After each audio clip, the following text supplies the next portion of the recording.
J'ai jamais vu autant de t-shirts d'associations depuis que le réseau s'est montré avec le théâtre de rue, à croire qu'il y a un droit à l'inversion pour un certain temps. Parlons de théâtre de rue, tiens, en voilà de la modernité. La personne va montrer du doigt une direction en regardant sa gamine, et hop, la gamine elle va se mettre à hurler des retours d'informations, comme un perroquet haineux, en allant dans la direction indiquée. Du dressage. Le problème, c'est que c'est une hypnose collective, le dressage. Il y a eu tous les ingrédients pour créer cet asservissement de masse avec les ingénieries sociales et spirituelles. Ils sont pilotés collectivement. Il faut manifester. Hop là. Regardez là. Il faut penser comme ça. C'est la mode. Hop là. Et hop là. La plupart des pensées sont artificielles. Là, ils activent la racaille, le contrôle total par les ondes. On va en voir des scripts. Revenons à nos bons moutons, de vouloir contrer l'atmosphère artificielle des rumeurs, des pensées mesquines induites, de batailler face à cette machination. On perd beaucoup d'énergie, et c'est pas naturel.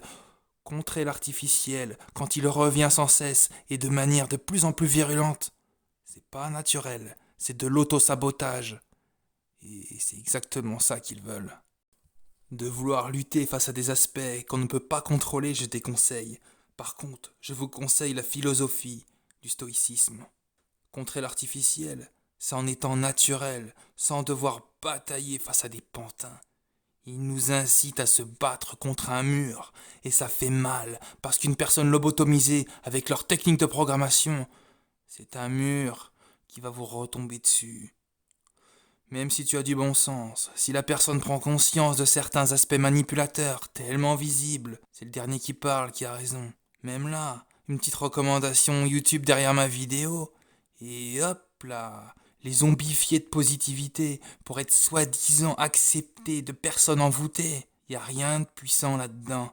Les désirs en lien avec des grosses probabilités d'infiltration qui détournent les feelings et les bons ressentis sont des pressions éreintantes. Il faut s'entourer de personnes lucides, et ça court pas les rues. Mais on sera toujours meilleur seul qu'avec des pantins qui vont être les miroirs de nos stalkers haineux qui nous veulent du mal. Par lucide, je parle pas des posts Facebook, des personnes qui font les évoluer avec des spiritualités lucifériennes. Eux, ils se font matraquer dans des contrôles mentaux. Je parle pas de ça. Les spiritualités tout droit sorties de lobby, Luciferland. Non, non, non, non, non, non merci. Les victimes envoûtées de contrôles pervers et narcissiques peuvent être aussi dangereuses que les pervers narcissiques. T'auras beau arriver en baba cool, faire des niaiseries de béni ouin ouin, c'est du gaspillage. Au lieu d'utiliser notre clairvoyance de manière naturelle, on va l'utiliser pour déceler les manipulations. On va sentir la personne manipulée. Sur la durée, il n'y a rien à faire. Ils nous mettent pas sur la bonne voie à vouloir montrer qui on est toutes les 5 minutes. On a l'impression de combattre le réseau, même face à une personne à la base qui n'est pas mauvaise, mais manipulable, et les manipulables deviennent comme leur maître. Mauvais, ça va de soi. Respecter la vie et pouvoir en jouir, c'est aussi de ne pas tomber dans le piège à vouloir faire comme si les autres n'étaient pas programmés. Il faut assumer ça, sinon la chute peut être rude. Et est-ce que c'est ça le bonheur?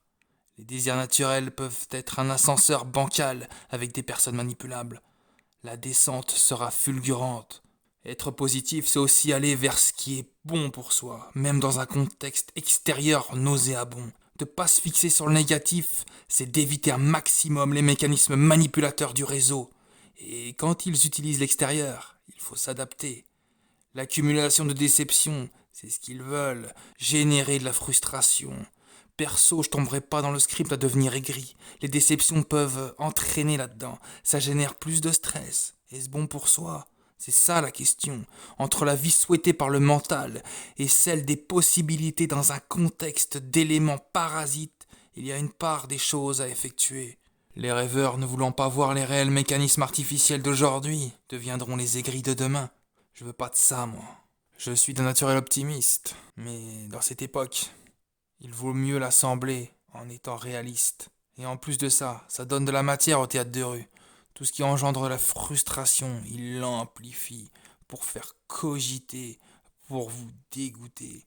Esclave de ses désirs. Non merci. Prendre sa vie en main, c'est pas se faire happer par ses désirs. Des désirs qui servent d'hameçonnage. Ça, j'en suis certain.